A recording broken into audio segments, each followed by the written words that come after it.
You think she's just a maid? Think again. When Odette walked into the Harlan Gala in that red dress, everyone laughed. But the moment she held up that family ring, the room fell dead silent. And when she said, "I'm not just his maid, I'm his sister," everything changed. Stay until the end. You won't believe how justice is served. Don't forget to like and subscribe for the full story. The late afternoon sun filtered to the high windows of the Harlan estate, casting long golden shadows on the marble floor. Newport's coastal breeze barely stirred the lace curtains, but inside the mansion, tension hung thick in the air. Odette King stood in the main foyer, a mop in one hand and a bucket in the other. Her uniform, a plain gray smock and worn sneakers, clung to her skin with the weight of a long day's labor. She was used to being invisible here. For nearly 2 years, she had moved silently through the gilded halls of the estate, cleaning up champagne spills and scrubbing away the footprints of America's wealthy elite. She wasn't just any housekeeper. She was the housekeeper of the Harlan estate. She knew the creaks in the staircases, the temper of the antique plumbing, the exact time the chandeliers had to be dusted before company came. She could tell who had been in the house just by the scent of their perfume lingering in the hall. She knew these people better than they knew themselves, and they never saw her until today. "Odette," came a slick, condescending voice from behind her. She turned slowly. It was Charles Harlan, owner of the estate, heir to the Harlan fortune, and the type of man who could order caviar for breakfast and demand silence while doing it. He was flanked by 2 of his friends, smug socialites with nothing better to do than laugh at those beneath them. He held out a gold-embossed envelope, like it was some kind of trophy. "For you," he said, mock formal. An invitation. Odette didn't reach for it. She only stared, eyes calm, chin lifted just a touch, her trademark dignity that always made him a little uncomfortable, though they'd never admit it. "Go on. Take it," Charles smirked. "It's for this Saturday. Charity Gala. Dress code, maximum elegance." His voice dripped with cruel delight. "I'm sure you have something appropriate in your wardrobe, don't you?" The laughter of his friends echoed through the marble hall. Loud, sharp, designed to slice. Odette took the envelope with steady hands. She said nothing, because silence, in that moment, said everything. That night, in her tiny studio apartment above the corner laundromat, Odette opened the envelope under the flickering glow of a dim kitchen bulb.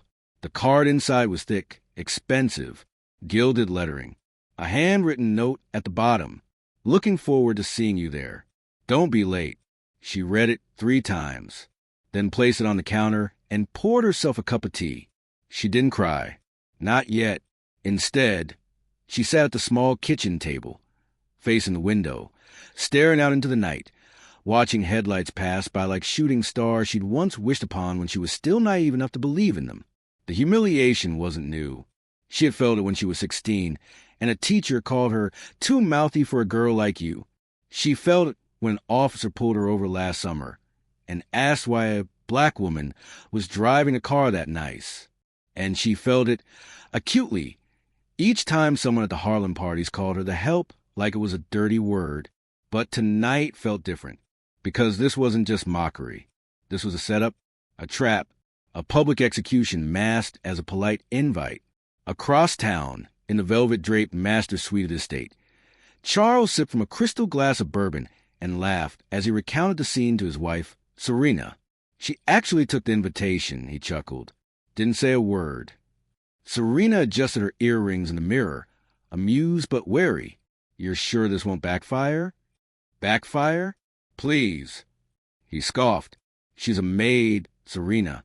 A black woman with no money, no connections, no past. This is a lesson in humility, for her and everyone watching. You don't climb the Harlan steps unless you're born with the right blood." She smirked. "What if she actually shows up?" "I hope she does. She'll be the entertainment of the evening." Back in her apartment, Odette sat silently, tea cooling beside her. She could feel the sting of their laughter, the unspoken message in their eyes every time they looked at her like she didn't belong.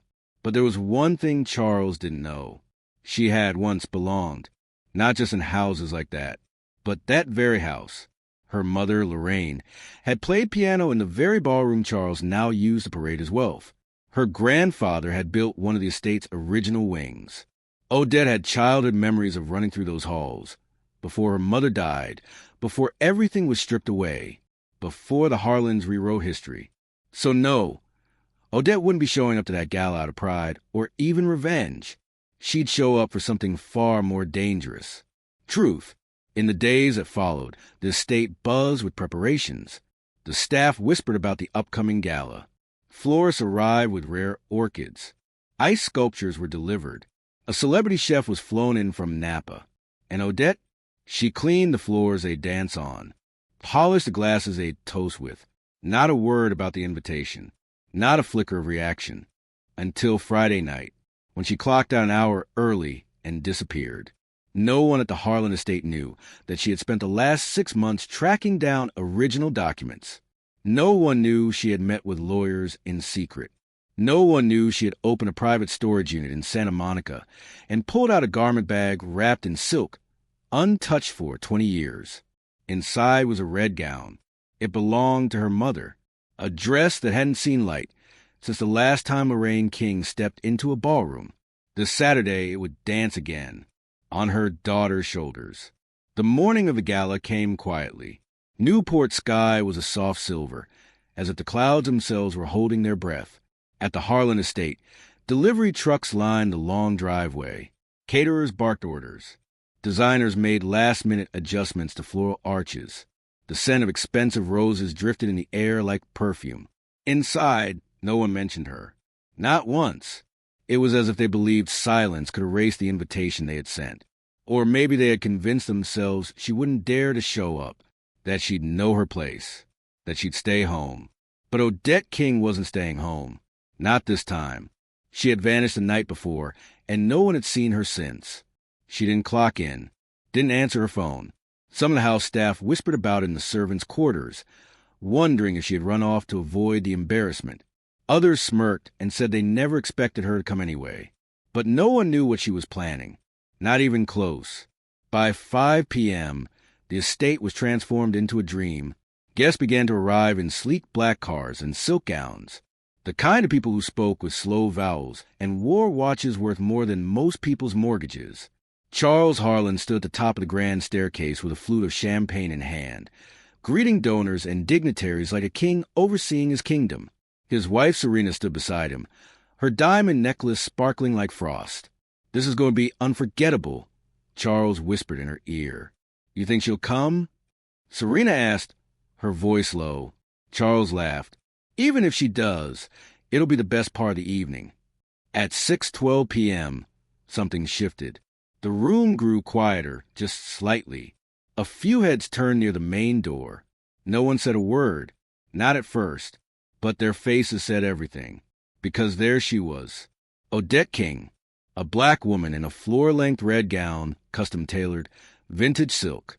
Her hair swept into a clean, elegant bun, skin glowing like bronze under the chandelier lights, and her eyes calm, sharp, unfazed.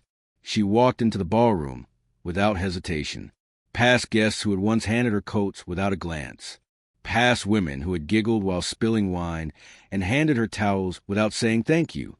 Tonight, she didn't carry towels. Tonight, she carried history. And every step she took reminded the room that they had misjudged her. Whispers started to ripple through the crowd. "Is that the maid?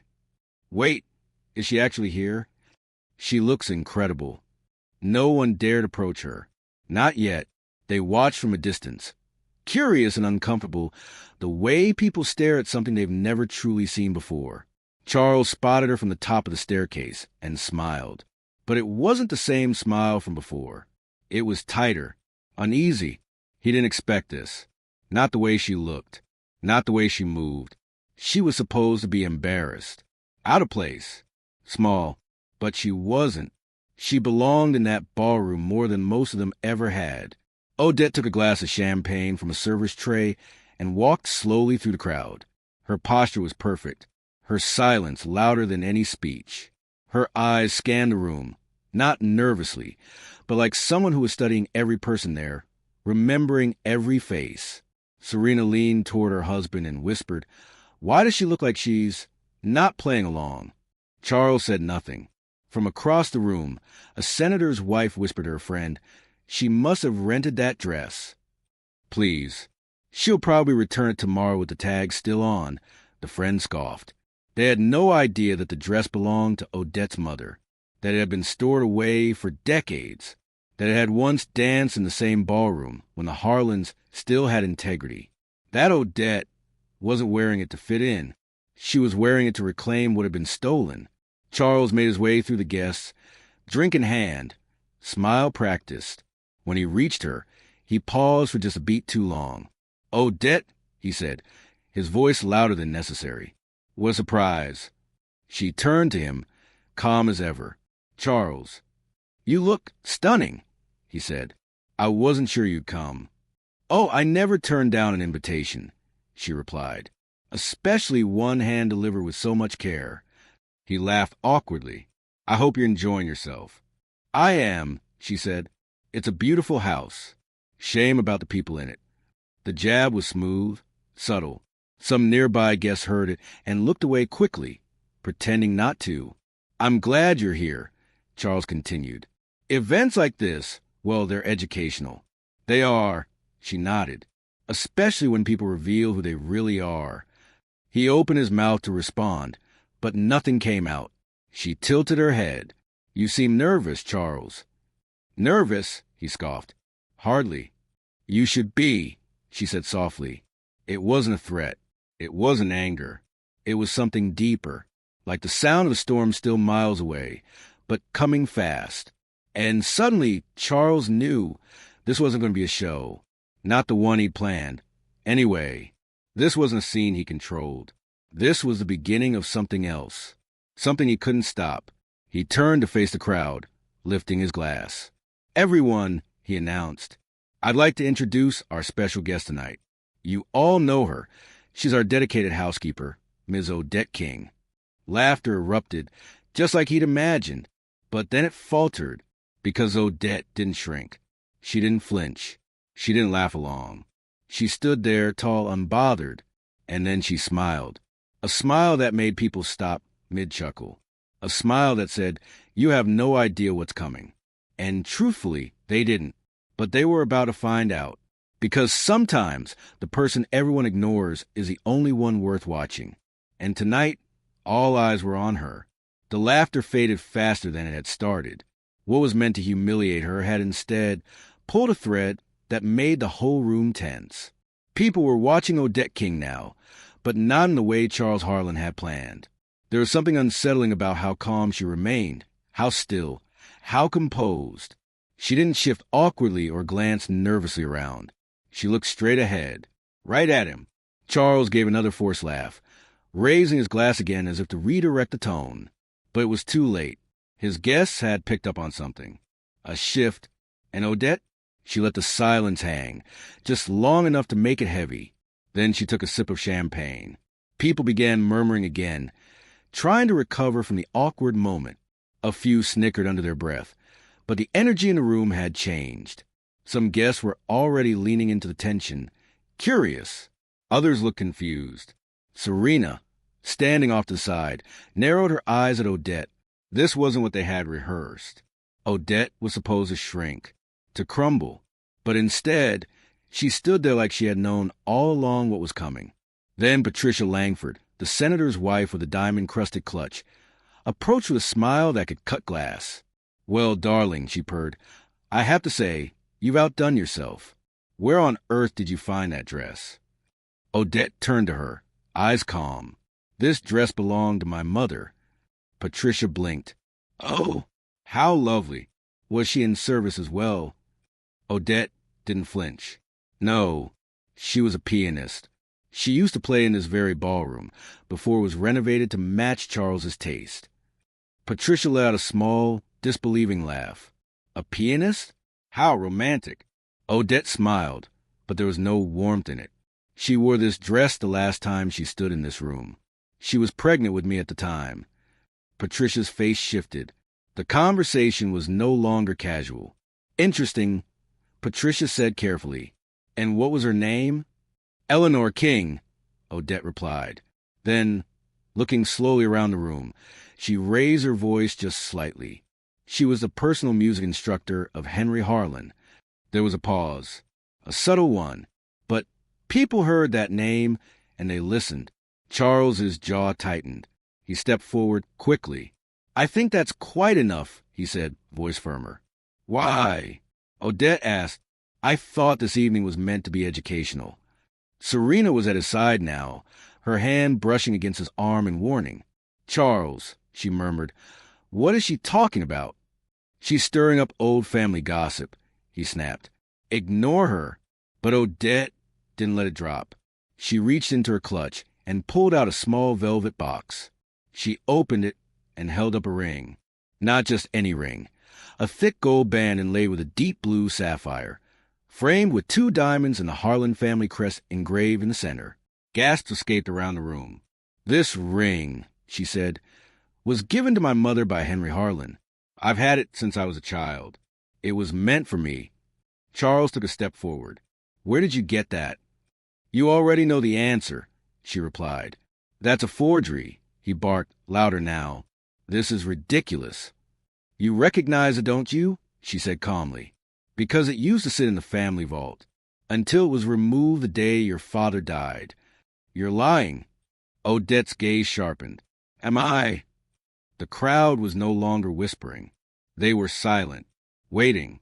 Odette turned to the guests. For those of you who don't know, Henry Harlan had more than one child. I am his daughter. Charles let out a bitter laugh. Oh, so now you're royalty? I'm his blood, she said, voice unwavering. Just like you.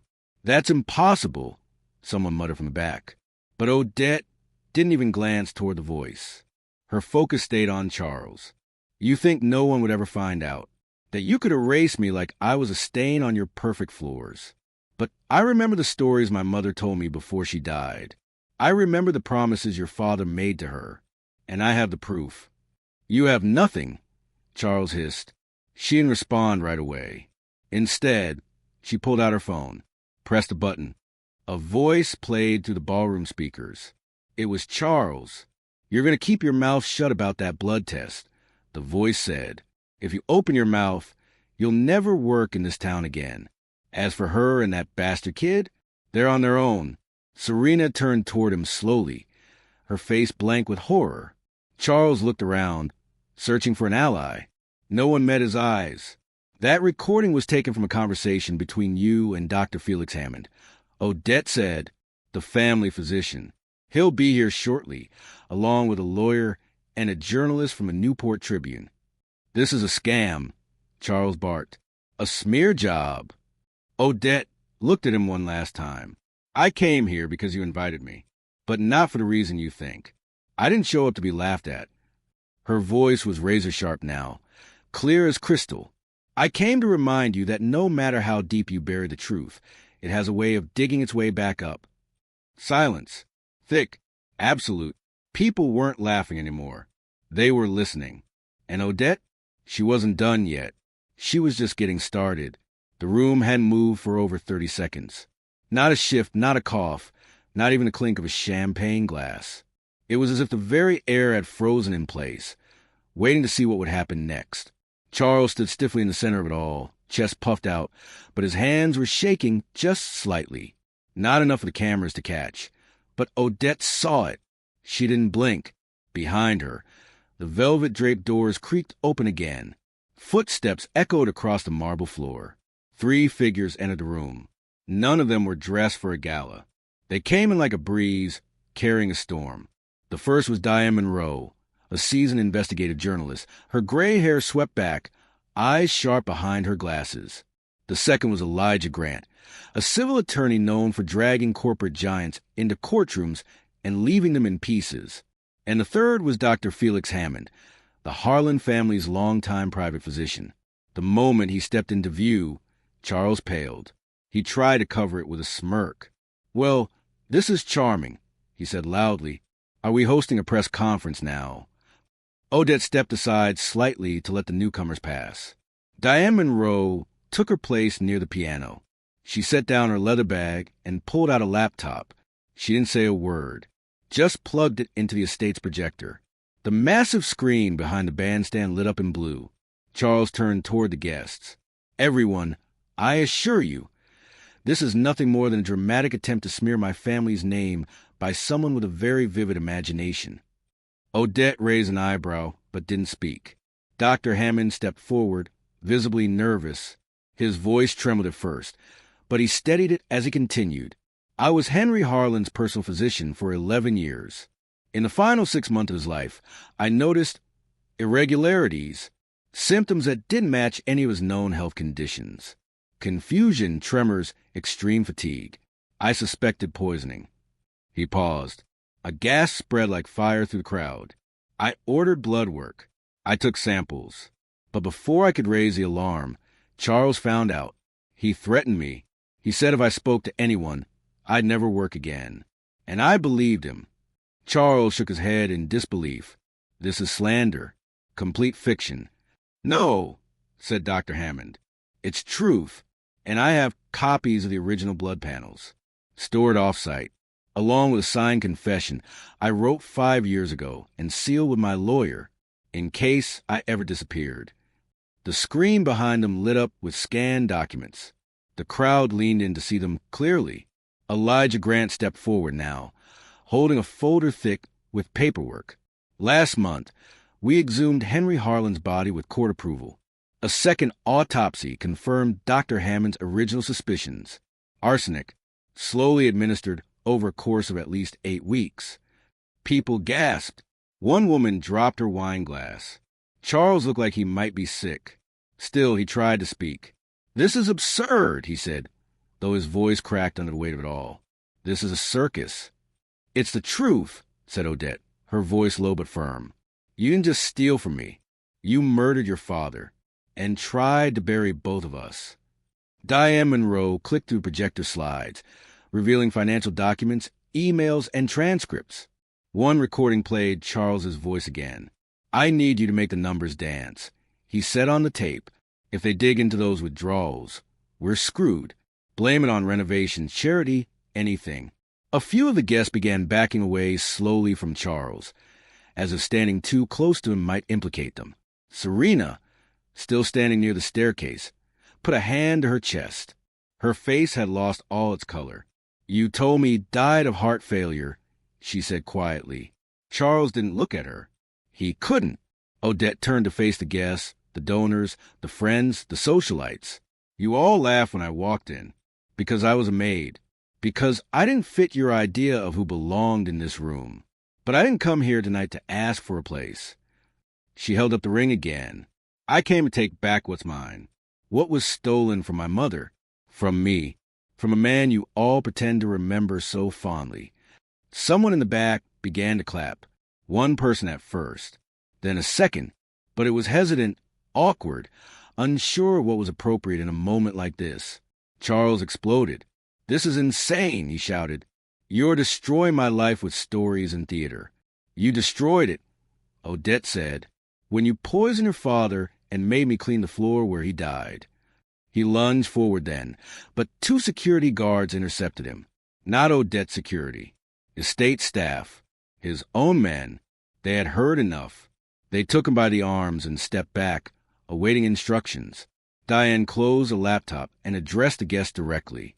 We will be forwarding all evidence to the district attorney's office. But make no mistake, everything you've heard tonight is verified. This isn't gossip. It's a confession. It's a crime, Elijah added, and it's ground for a civil claim that will reopen the estate's inheritance division in court, effective immediately. Odette took one last look at Charles. He wasn't a man who had mocked her anymore. He looked smaller, his face drawn, his eyes lost. She didn't enjoy it, but she didn't pity him either. She stepped forward until they stood face to face. You wanted to teach me a lesson, she said, but you forgot the most important one. He looked at her, defeated, broken. Which is, he asked. She leaned in, just enough for only him to hear it. Never underestimate the woman who's been quietly watching you bury your own grave. He blinked, and she turned away. As the security guards led him out of the room, the guests parted like a wave, silent, awestruck, Terrified, respectful. No one laughed now, because this black woman had just turned a ballroom full of power and privilege into a courtroom of truth, and she wasn't finished yet. The ballroom emptied slowly, like the air had been let out of it. No one rushed for the door, but no one stayed longer than they had to. The string quartet had long stopped playing. Champagne glasses sat untouched. People filed out in silence, some glancing over their shoulders like they were afraid to be seen lingering too close to the truth. Odette King stood alone in the center of it all. The chandelier above her still sparkled like nothing had changed, but everything had. The red dress she wore caught the light just so, reflecting it in glints that made her look like she was standing in the middle of a flame. But there was no smoke, no fire, only quiet resolve. The estate staff remained in the shadows. Most of them had worked with her for years, but tonight they didn't quite know what to do. Some looked at her with awe, some with guilt, and some, just a few, looked at her with the same condescension as before, like their pride had no off switch, even in the face of truth. But she didn't need their validation. She never had. Serena Harlan stepped out from the corner where she'd been standing, heels clicking softly on the marble. Her eyes were wide, still reeling, but not with disbelief anymore, with realization. She approached slowly, like someone who wasn't sure if they were welcome. Odette turned to meet her gaze. "I didn't know," Serena said quietly, "about any of it, about Henry, or you." Odette looked at her, measured. "You didn't ask." Serena flinched slightly. "You're right." There was a pause. Heavy, but not cruel. "I believed everything Charles told me," Serena went on. "For years, I let him rewrite history, right in front of me, and I never questioned it. I let my kids grow up believing there was only one truth." "They still have time," Odette said. "You all do." Serena nodded slowly, something soft breaking through her voice. "What you did tonight, it was more than I could have done in 10 lifetimes. You didn't just fight for yourself. You reminded all of us that silence is complicity." Odette didn't respond at first. She just let those words sit there. Then, finally, she said, "I didn't come to destroy anyone. I came to tell the truth. I've spent my whole life knowing it, while everyone else pretended it didn't exist. Tonight, I just made sure they couldn't ignore it anymore." Behind them, a housekeeper carefully began clearing glasses, her eyes flicking up to Odette now and then, not out of curiosity, but out of admiration. Diane Monroe, the journalist, approached with her laptop closed and clutched tightly under her arm. "I'm heading out," she said, "but the story's going live at midnight. We verified every document, every clip. It's ironclad." Odette gave her a grateful nod. "Thank you for coming, for believing me." Diane smiled, dry and honest. "I've been in this business a long time. You'd be surprised how often power tries to bury the past. But you dug it out with your bare hands." Elijah, the lawyer, joined them, holding a manila folder with a court seal. "I filed the emergency injunction," he said. "We've frozen Charles's personal and business assets until the criminal investigation is complete. If everything goes the way it should, you'll be entitled to review the original estate agreement and challenge the will in court." Odette looked at the folder. "I don't care about the money." Elijah nodded. "I know, but you deserve what's yours. And taking back that inheritance. It's not about wealth. It's about making sure no one like him ever gets to erase someone like you again." That part hit hard. Odette thought about her mother then, about the night she practiced piano, while Odette sat on the floor, watching her fingers glide across the keys, about the stories she told, about the promises made and broken, and about the day she died with nothing but a locket and a name she wasn't allowed to speak out loud anymore. Odette had carried that silence for too long, and tonight it had shattered. Serena looked at her again, this time with something different in her eyes. Not pity, not shock, but understanding. "What will you do now?" she asked. Odette looked around the ballroom, taking in the space, the stage, the chandeliers, the floor she'd scrubbed on her knees more times than she could count. "I don't know yet," she admitted, "but I know I'll never be on my knees again." Serena gave her a quiet nod. Whatever you choose, I hope you burn it all down and build something better in its place." Odette half smiled. "I intend to." One by one, the rest of the guests filtered out. The estate grew quieter. Odette stood near the grand piano her mother had once played, fingertips brushing the polished wood. Then she turned and walked through the same main doors that had once been closed to her. But this time, she didn't walk out as a housekeeper. She walked out as an heir. And behind her, the house that tried to erase her name now echoed with it. King, Odette King. And she wasn't done. Not even close. By the following morning, the story was everywhere. It started as a whisper online. A few screenshots, a grainy video from someone who had stayed at the gala longer than they probably should have. Then it snowballed. Fast. By noon, Odette King's name was trending nationwide. Not as a scandal, not as a joke, but as something else entirely. As justice. News outlets picked it up. Headlines flash across screens. Black woman uncovers family legacy buried in lies. Maid reveals billionaire's deadly secret at charity gala. The fall of Charles Harlan. Murder, inheritance, and the woman who exposed it all. Every network wanted an interview. Every journalist wanted a quote. But Odette didn't answer her phone. She didn't need more attention. She needed strategy. In a quiet office downtown, away from cameras and gossip, she sat with Elijah Grant and Diane Monroe, a pot of coffee between them, a stack of folders on the table. They were already planning the next move. Charles had been arrested the night before, formally charged with obstruction, fraud, and now, pending results from the district attorney's office, murder. It wasn't just about the inheritance anymore. This was criminal. This was national. And no one could hide from it. But Odette wasn't celebrating. She was calculating. She flipped open one of the folders Elijah had prepared. Inside were photos of properties, records of offshore accounts, internal communications from a Harlan group. Every detail pointed to decades of abuse of power, people, privilege. He didn't just try to erase you, Elijah said, looking up from his notes. He used the same tactics on anyone who threatened his control. Whistleblowers, family, staff, even business partners. Diane added, "We have reports from former employees claiming harassment, wage theft, retaliation. You're not the only one he buried." Odette nodded slowly. "Then I won't be the only one to bring him down." She leaned back in her chair, exhaled, and asked, "What happens to the estate?" Elijah closed the folder and tapped the cover. "That depends on what the judge rules. With new evidence showing fraud in the original will's execution, you have a strong case for shared inheritance. Possibly sole, especially if the criminal charges stick." Odette was quiet for a moment. "I don't want to fight for some mansion," she said. "I want to fix what it broke." She meant it, all of it. The house, the company, the systems built to protect men like Charles. She didn't want revenge. Not anymore. She wanted impact. Elijah gave a knowing smile. "Then let's restructure everything from the inside out."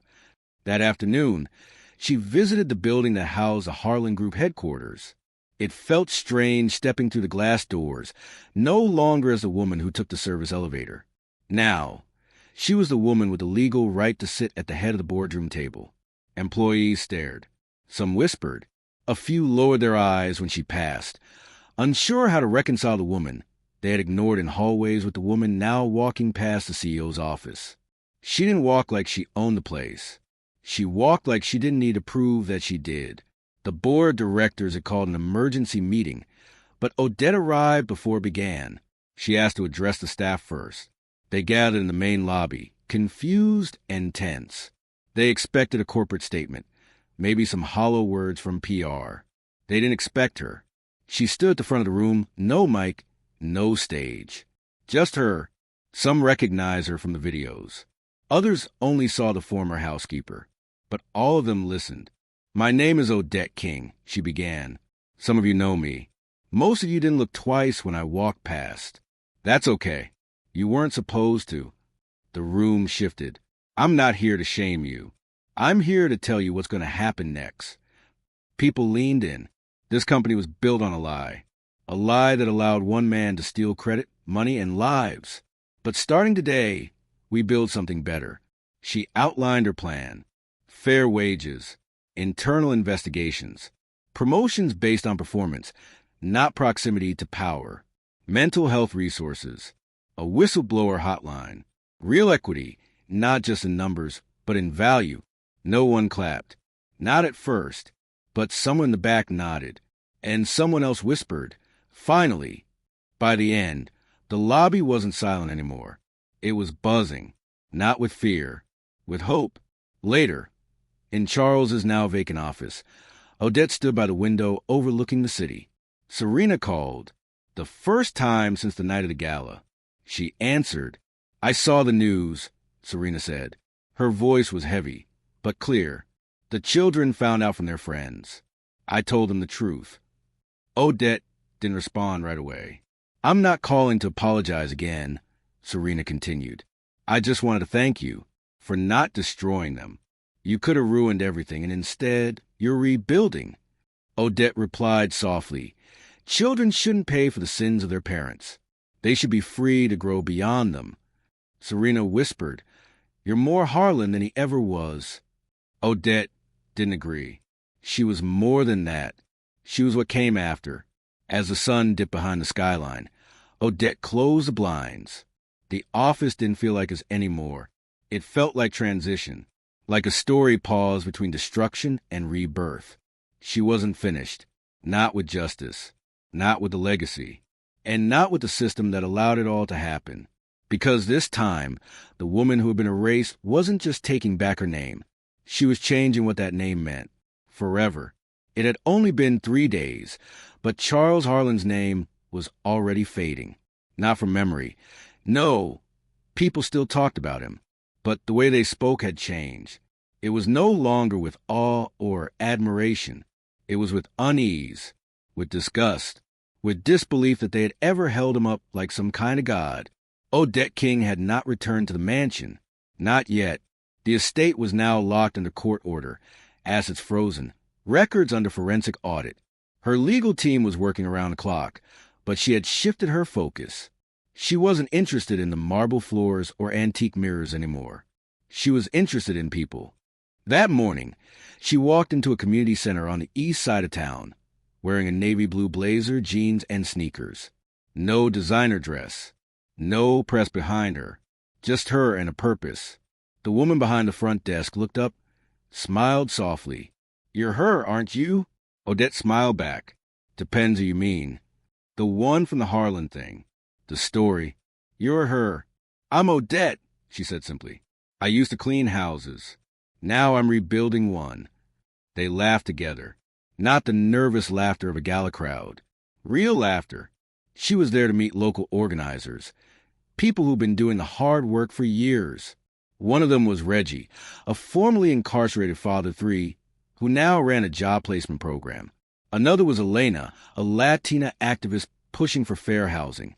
There was also Julia, who had once worked for the Harlan Foundation and quit when she realized where the money really went. Odette didn't sit at the head of the table. She sat in the middle. "We have a chance right now," she told them. "Not just to change headlines, but to change how this whole system works." Reggie leaned forward. "You mean with inheritance?" "No," she said, "with the company. The board has to respond to fallout. They'll want to distance themselves from Charles. That's leverage, and I want to use it." Julia nodded slowly. "You're talking reform. I'm talking redirection. Redirecting power. Redirecting money. Redirecting attention. The Harlan name has been used for decades to cover corruption. Let's make it stand for something else." The idea wasn't to build another empire. It was to dismantle the idea that empires should exist in the first place. After the meeting, Odette walked through the neighborhood where her mother once taught piano. She paused in front of an old brick building with ivy climbing its side. It used to be a music school. Now it was boarded up. She stood there for a long moment, then pulled out her phone and called Elijah. "I want to buy it," she said. "The school?" "Yes, and I want it reopened, not just for music, for everything. Financial literacy, art, parenting, legal clinics, a place for second chances. I'll draw up the paperwork. Odette ended the call and walked on. That afternoon, back at the Harlan Group's temporary office, her legal assistant Amanda handed her a manila envelope. It contained internal complaints from staff. Years of silenced voices finally surfacing now that Charles was out of the picture. She read each one. A black woman denied promotion 6 times despite perfect evaluations. A gay employee harassed for 2 years and told to toughen up. A single mother fired the day after requesting parental leave. It hit her like a blow to the chest. This wasn't just about her father. This wasn't just about money. This was about how easy it had been for a man like Charles to get away with everything. Not because he was brilliant, but because everyone around him had something to lose if he fell. That's how systems hold together. Not with laws, with silence. Odette wrote a memo that night. One she sent directly to the board of directors. Legal team copied. HR blind copied. It was clear and unapologetic. Effective immediately. All pending discrimination claims would be reopened, reviewed by an independent third party. Employees terminated without cause would be eligible for review and compensation. And for every year of the company's existence under Charles Harlan, 10% of net profits would now go toward a restitution fund, administered not by corporate leadership, but by an external council made up of employee and community representatives. She signed it. Odette King. 2 hours later, the board responded. Some pushback, some supported her, but the tides had already turned, and they knew it. No one wanted to be the executive who blocked justice in a moment of national spotlight. They approved the measures. And Odette? She didn't celebrate. She got back to work. Later that week, Serena visited her, not at the office, but at the community center. She didn't come with makeup or pearls. She came in jeans, sweater, no entourage. Just a woman who had finally begun to understand what her silence had enabled. Odette welcomed her inside. They sat together in a small room filled with art from local kids. "I wanted to thank you again," Serena said, "for protecting my children from what their father did. You didn't have to." "I didn't do it for him," Odette said. "I did it because I believe they deserve a chance to grow into people who choose better." "They want to meet you someday," Serena added.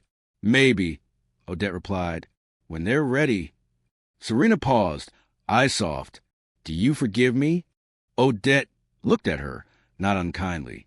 Forgiveness takes time. But truth has already begun. As she left the room, Serena looked back one more time. She didn't say anything. She just nodded, then disappeared into the afternoon light. Odette stood at the window, arms crossed loosely, watching as kids played outside. A small boy tripped and fell, scraped his knee, but got back up again. That was the whole point. Not to avoid falling, but to get up, to stand taller, to walk further, and to make sure no one else fell for the same reasons again. It was early, not yet 7 a.m., when the knock came. Odette had been awake for hours already, her mind too full to sleep. She sat at her kitchen table, still in her robe, a mug of black coffee going cold beside her. The city outside her window was just beginning to stir. Dog walkers, bakery deliveries, buses starting their routes. The knock came again, firmer this time. She opened the door slowly. It was Dr. Felix Hammond. He looked older than she remembered from the night of the gala, more tired, not physically, but in the way people look when they've carried secrets too long and finally set them down. "May I come in?" he asked. She stepped aside without saying a word. He didn't sit, just stood in her living room, clutching a small leather-bound folder like it was something sacred. "I didn't sleep much," he said. "Been thinking about what your father would say if he were here." She raised an eyebrow. "You mean if he hadn't been poisoned?" Dr. Hammond winced. "Yes, that." He took a breath. "I knew Henry longer than I should have," he said. "Knew him before Charles ever saw a boardroom. Your father, he was complicated. But when he found out your mother was pregnant with you, it changed something in him. He wanted to do right. He told me once, 'This time I won't be a coward.'" Odette's voice was steady. "He failed." "He tried," Hammond said. "But Charles, he was always watching, always finding ways to twist things before they took shape." She crossed her arms. What do you want from me, doctor? He held out the folder. These are your father's original letters. Handwritten. Most were meant for your mother. Some for you. She hesitated, then took it. They were yellowed at the edges, ink faded in places, but they were real. Unmistakably real. Her father's voice on every page. Soft. Guilty. Honest. I'm scared I won't be alive when she grows up. He wrote in one. But if I am, I promise I'll give her my name. She deserves it more than anyone else. Odette closed the folder gently. Why now? She asked. Because the truth doesn't expire, Hammond said. And neither does my responsibility. He started to leave, but turned at the door. You've done more with the truth in 2 weeks than I did in 20 years. I'm sorry for my part in that silence. Odette nodded once. It was not forgiveness, but it was heard. Later that morning, her team gathered in the newly established operations office, a modest but modern space they were using as ground zero for what they now called the Reclaim Project. Elijah was there, of course, and Diane, already typing away. Amanda had joined full-time, now serving as Odette's executive assistant, though she still called her Miss King more than necessary out of habit. Odette walked in holding the letters. She didn't read them out loud, but she placed them at the center of the table. Proof of intention, she said simply. We'll file them as supporting evidence in the estate hearings. Elijah leaned forward. There's more. He clicked his laptop and turned the screen. On it were wire transfers, massive sums, sent to shell companies connected to Charles's inner circle. Years' worth, laundered money disguised as consulting fees and charitable grants. We can tie this directly to the political bribery cases we're investigating, Elijah said. This isn't just a personal scandal anymore. This is going federal. Odette didn't blink. Then make it federal. Diane chimed in. We have one shot to get this right. The media's watching. The public's watching. And Charles has connections in places that still want to keep this quiet. Odette stood. Then we turned the volume up. She stepped in front of the whiteboard and began sketching out a timeline. Press releases. A press conference. A docuseries being pitched to a major network. Not to glorify the story, but to expose the system. We're not telling this like it's a fairy tale, she said. We're telling it like it's a map, a survival guide, for anyone who's ever been silenced. That night, she returned home to find a letter slid under her door. It was handwritten, no signature, but she knew who it was from. It read, You've won. I hope you're proud. I lost everything. I'm not asking for pity. Just wanted you to know, I do remember your mother's music, and I remember how she made him smile. Odette folded the letter and placed it in the same folder as her father's. Then she lit a candle, not for Charles, for herself, because she knew what came next would be heavier, bigger. She was no longer just a survivor of betrayal. She was a target of resentment, scrutiny, and political pressure. But she didn't flinch. She stood by her window, watching the lights of the city blink, like stars trapped on Earth. This wasn't about revenge. Not anymore. This was about redefinition. Her name, her past, her power. Odette King had stopped a monster. Now she was about to dismantle his entire machine. And she would do it with the very weapon he thought she'd never have. Truth. The media called it the night the empire cracked. It wasn't dramatic hyperbole. It was accurate. 2 weeks after the gala, Odette King stood in front of a packed auditorium with reporters shoulder to shoulder, cameras blinking like stars. This wasn't a social event. It wasn't a stage built to impress. It was a reckoning. Behind her, a massive screen displayed the title in white block letters. The Harlan Files. The True Cost of Silence. She didn't need to rehearse. This wasn't performance. It was a statement of record. She stepped up to the podium and looked out at the crowd, not as a victim, not as someone seeking sympathy, but as the architect of truth no one could unsee once they heard it. My name is Odette King, she began, and for the first half of my life, I was treated as a secret, hidden behind someone else's shame, erased from the stories that shaped this city, this company, this legacy. But secrets don't stay buried, and when they surface, they demand one thing, accountability. She paused, letting the words breathe. What you're about to see, she continued, is not just a story of family betrayal. It's not just a murder. It's a system, built and maintained by those who benefit from silence. But I refuse to stay quiet. And now you'll see why. She stepped aside as the screen lit up. For the next 20 minutes, the audience watched footage, scanned documents, listened to audio, pieces of a puzzle that had been scattered for years now being assembled publicly for the first time. One video showed Charles Harlan speaking to his accountant in a grainy office recording. His voice was unmistakable. I need those offshore accounts to look like charity subsidiaries. If this gets traced back to me, I want it dead in the water. Another showed Diane Monroe interviewing a former contractor, describing unsafe work conditions at Harlan-owned sites that resulted in 2 undocumented workers being injured and quietly deported before filing any legal claims. The documents were worse. Bank transfers, ghost companies, kickbacks, all under the banner of Harlan Group philanthropy. When the lights came back on, no one moved. Odette returned to the microphone. We've submitted every piece of evidence to federal investigators. Criminal charges are already being expanded. But this isn't just about prosecution. It's about transformation. She announced the launch of the Harlan Restitution Trust, a $50 million fund backed by liquidated assets from Charles's personal portfolio, now court-ordered to support victims of wrongful termination, wage theft, and workplace discrimination. And she didn't stop there.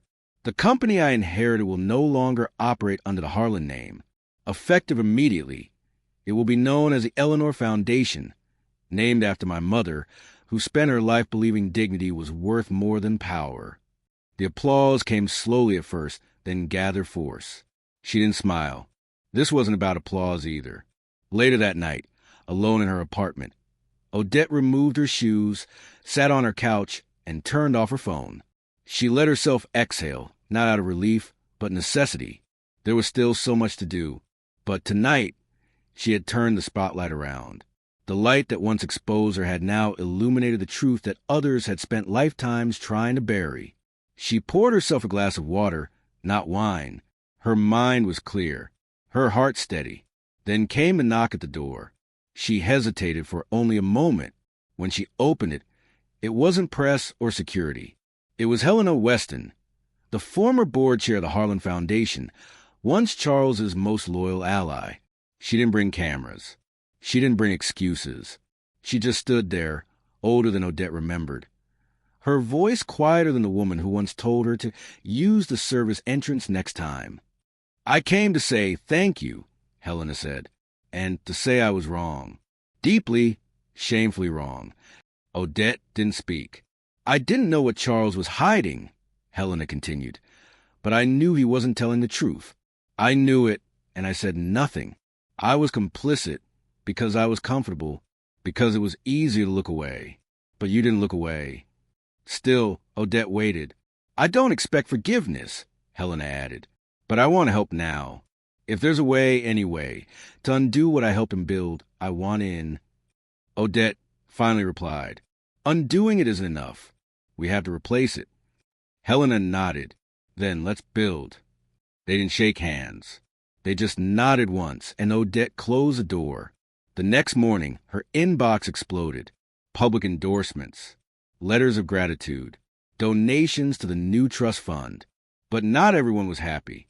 Some powerful figures who had once donated to Charles's campaigns, sat on his charity boards, or benefited from his corporate partnerships were now scrambling to distance themselves. Some threatened lawsuits. Some offered private settlements to stay out of Odette's next phase. She didn't take the bait. If they wanted silence, they'd have to fight for it. In public, in court, under oath. And she was ready. Because this wasn't just about Charles anymore. It was about every system that allowed him to thrive. It was about every black woman who was told she needed to stay in the background. It was about every truth ignored because it came from the wrong mouth, in the wrong uniform, at the wrong table. And now that she had a seat, she was building a new table. And no one would be able to pretend they didn't see her sitting at it. Richard Blackwood sat in a cold, beige room.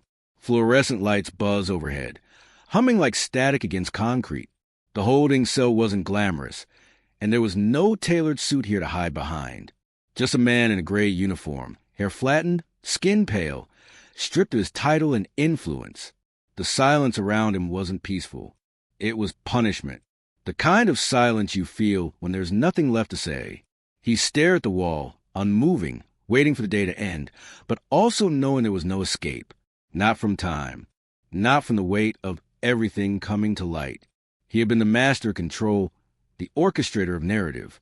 Now, he couldn't even choose when the lights turned off. The guard opened the door. Without a word. A visitor. Richard didn't stand. He didn't have the energy to pretend anymore. Into the room stepped a woman he hadn't seen since before the gala. Helena, his wife. Or rather, the woman who used to be. She didn't hug him. She didn't offer a greeting. She took the seat across from him and placed her hands on the table like she was preparing to deliver a sentence. Their eyes met. "I signed the divorce papers," she said, voice even. "You should be getting them tomorrow." Richard blinked. It was the first sign of emotion in hours. "You didn't even ask me for anything," he muttered. Helena shook her head. "There's nothing left I want from you." She looked at him for a long time. "You embarrass me," she said. "You betrayed your children. You destroyed your name. But that's not what I hate you for." He said nothing. He wouldn't give her the satisfaction of a reaction. "I hate you for what you did to her." To Victoria, she said, "You knew. You always knew. And you buried it. And then you mocked her. Like she wasn't blood. Like she wasn't human." Richard closed his eyes for a second. "You think I don't regret it?" "No," she said. "I think you regret getting caught." He looked at her then. For real. "What do you want, Helena?" "I came here to say goodbye. And to tell you something your pride would never let you admit." She leaned in, her voice dropping low. She won. That landed like a slap. She won with nothing. No power, no name, no allies. Just truth. And you, with all your influence, your networks, your money, you couldn't stop it. He looked down at the table. Helena stood. "The children know everything now. They're angry, hurt, but they'll heal. Because they're not you." She walked to the door, paused, and looked over her shoulder. "And you," she said, "you'll have the rest of your life to think about how a black woman you tried to erase ended up with everything you thought was yours by right." She left. The door clicked shut. Back in the city, Victoria stood in front of the old Harlan estate, now officially renamed as part of the Eleanor Foundation. The gold letters over the entry had been replaced. The portraits inside had been removed, replaced by photographs of scholarship recipients, staff members, and community leaders. The ballroom floor, once polished and rich, was now used for town halls, job fairs, and youth leadership workshops. A small crowd had gathered for the reopening. Reporters waited at the edge. Former employees stood by, some of them holding hands, others simply watching with quiet reverence. There were people in the crowd who had once looked down on her, who now couldn't look away. Victoria stepped up to the microphone. She didn't need to speak for long. The building behind her said most of what needed saying. "This house once stood for exclusion," she began. "For secrets, for silence. Today, we turn it into a place for truth, for access, for accountability." She glanced at the front row. Elijah and Diane sat beside Amanda, who had brought her mother with her, a retired schoolteacher who wiped tears from her cheeks as Victoria spoke. "My mother dreamed of spaces like this," Victoria continued. "Places where no one had to beg to be seen, where work was honored, where legacy didn't come at the expense of dignity." Her voice didn't rise. It didn't need to. And for anyone still asking why we need to talk about power, race, and justice in the same breath, look around. This is what happens when the people you overlook decide not to stay quiet anymore. Applause erupted, but she wasn't done. Later that evening, she returned to her new office, a modest corner space with warm light and open shelves lined with books, framed letters, and a photo of her mother at a piano. She sat down, pulled out a journal, and began to write. She wasn't writing speeches or press releases. She was writing to her mother. "Dear Mom, we did it. I wore your dress. I spoke your name. I walked through the fire, and I didn't come out burned. I came out made. He tried to erase us, but we became the headline. I think you'd be proud of how I fought. I didn't just demand my seat. I rebuilt the table. Love, Victoria. She closed the journal and exhaled. Outside her window, a group of children laughed as they played beneath the oak trees lining the new community garden. Their parents watched nearby, some chatting, some sitting in peace. It was small, it was quiet, but it was victory. And the best part was, this wasn't the end. It was only the beginning. The hearing was held in a quiet courthouse tucked away from the flash of news vans and morning talk shows. Victoria chose not to invite press, despite their desperate requests. This wasn't for headlines anymore. This was for closure. Inside the courtroom, the atmosphere was hushed but electric. Lawyers moved with quiet purpose. Clerks shuffled papers, and the judge, a woman with iron gray hair and a no-nonsense gaze, sat behind the bench flipping to the thick file labeled Estate of Henry Blackwood. Victoria sat at the petitioner's table next to Elijah. He didn't speak. He knew better. Her presence said more than any opening statement ever could. Across the aisle, representatives of the old Harlan board sat stiffly. Some still looked at her with wary eyes, others with resignation. None of them met her gaze directly. There was no sign of Charles. He wasn't allowed to be present.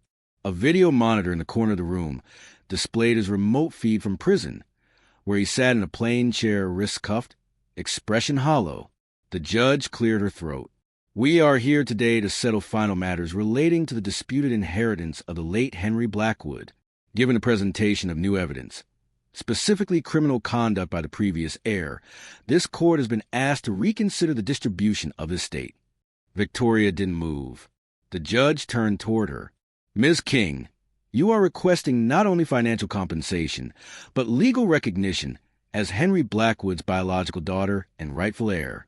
Is that correct? Yes, Your Honor, Victoria said, her voice calm and measured. Do you have anything to add? She stood. I never knew my father the way most people do, she began. I knew him through letters, through stories whispered to me by a mother who never once regretted her love for him. He made mistakes, big ones, but in the end, he tried to correct them. I am not here to claim what I never earned. I'm here to reclaim what was stolen. My name, my dignity, my truth. The judge nodded, flipping to the page with the DNA tests, the will revisions, the signed affidavit from Dr. Hammond. This court acknowledges that you are, without dispute, the biological daughter of Henry Blackwood. She paused for a beat. And as such, you are entitled to full inheritance rights. There was no applause, just stillness, like the final piece of storm finally settling into silence. Charles didn't react on the monitor. He didn't even blink. The judge continued. Additionally, due to the overwhelming evidence of financial mismanagement, fraud, and obstruction by the previous heir, the court has ruled that all personal assets belonging to Mr. Charles Blackwood be liquidated to pay restitution. Effective immediately, full ownership of the Eleanor Foundation and remaining Blackwood holdings are transferred to Ms. Victoria King. Victoria sat down. She didn't smile. She didn't cry. But she breathed differently, like something heavy had finally been set down. Afterward, Elijah turned to her. You okay? She nodded. I'm ready. That night, back at the newly renovated building that once carried her family name like a sword, Victoria hosted the first of many town halls. This one wasn't for speeches. It was for listening. Employees filled the room, custodians, accountants, drivers, interns. Not a single executive spoke. They were there to learn. Victoria opened the session with a single statement. Power is no longer about who speaks loudest. It's about who listens longest. One by one, people stood up. They told stories. Some of them were angry. Some were scared. Many were heartbreaking.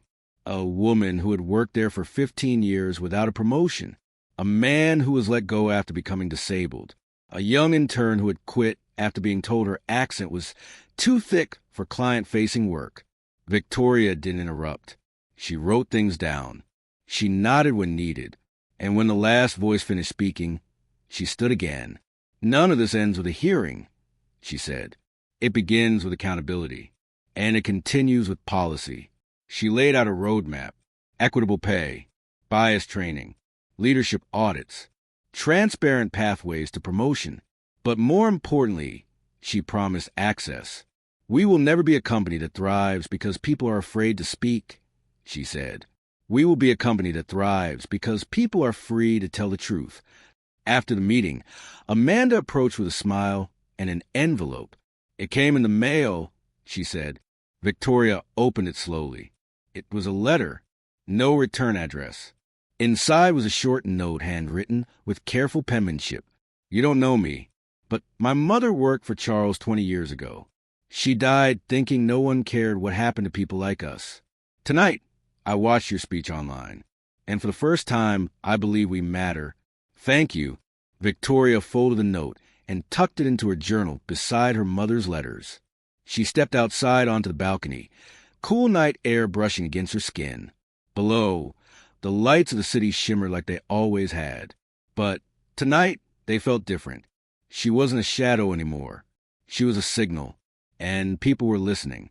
Inside the office, on a wall newly painted with vibrant artwork from local kids, was a quote chosen by the staff themselves: "Dignity is not given, it is reclaimed." And Victoria knew, as she stood beneath the stars, that the most powerful legacy she could ever leave behind was not her last name. It was what she did with it. 6 months passed. Not quickly, not easily, but steadily, the kind of passing where every day felt earned.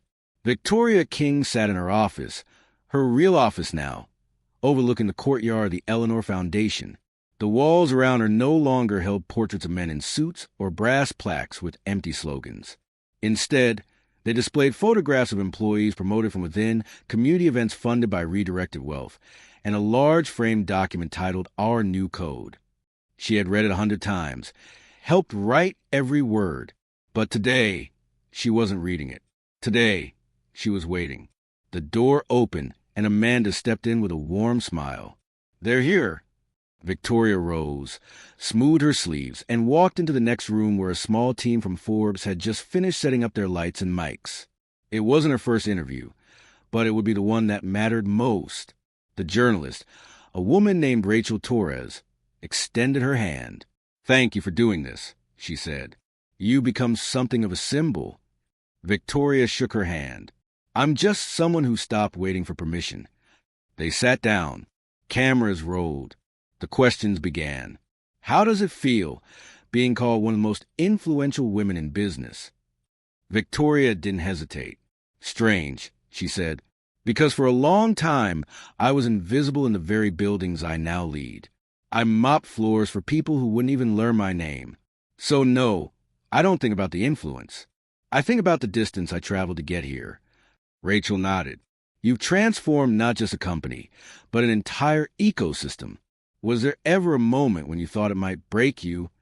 Victoria smiled gently. "Every single moment," she said. "But the truth is, I wasn't afraid of breaking. I was afraid of becoming the kind of person who stayed quiet because it was easier." Rachel's eyes softened. "And if you could speak to the woman you were the day before you got that invitation to the gala, what would you tell her?" Victoria leaned forward slightly. "I'd tell her she wasn't wrong to dream bigger. That dignity isn't something people hand you. It's something you carry, even when no one sees it. And that one day, all the rooms that try to keep her out would be waiting for her voice."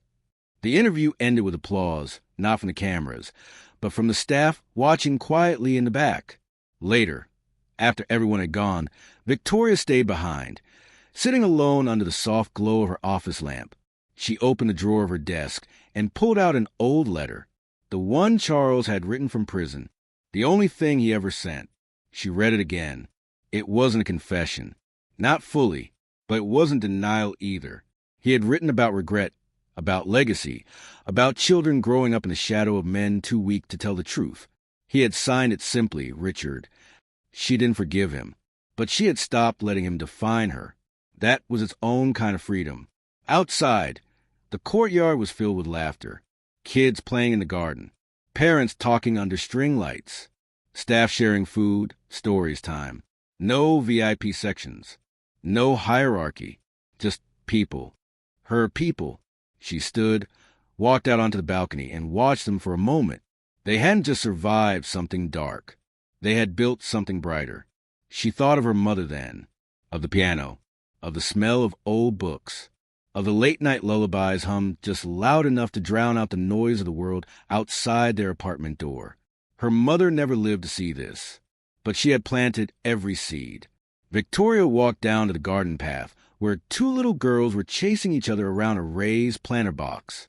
They stopped when they saw her, smiling wide. "Auntie V!" one of them shouted. The other grabbed her hand and held tight. These were her daughters now, adopted a few months earlier. Sisters, survivors of a different story, one that hadn't ended well until she found them, or maybe they found her. She knelt to meet them at eye level. "Ready to go home?" They both nodded. As they walked toward the car, one of the girls looked up and asked, "Are you famous now?" Victoria smiled. "Some people say that." "Why?" She paused, thinking. "Because I didn't let the bad guys win," she said. "Because I told the truth, even when it was scary. And because I helped make this place safer for people like you." The girl thought about it. "Then I want to be famous too." Victoria chuckled. "Start with being kind. The rest will come." At home, they ate dinner at the small kitchen table. Nothing extravagant. Just pasta, salad, warm bread. Music played softly in the background, one of her mother's old records. Later, as she tucked them into bed, one of the girls whispered, "Tell us the story again, the one where you wore the red dress." Victoria laughed quietly. Again, they nodded in unison. So she sat on the edge of the bed and told it, not with bitterness, but with power. The story of how she walked into a room meant to humiliate her and made it her stage. Of how truth scared people more than power ever did. Of how she carried her family's name not as a burden, but as a banner. When they finally fell asleep, she walked back to the window and looked out across the city. It glittered. It always had. But this time, it felt like it was glittering for her. And she knew, deep in her bones, that the story wasn't just hers anymore. It belonged to everyone who had been told they were too small, too late, too unimportant to matter. Because the real victory wasn't what she took back. It was what she passed forward. And that would last forever. If this story moved you, if it made you feel something or reminded you of the strength we carry even when the world tries to silence us, don't let it end here. Hit that like button to show your support. Subscribe to follow more powerful stories just like this one, and share it with someone who needs to be reminded that truth always finds a voice. Because the more we share, the louder we become. And this is only the beginning.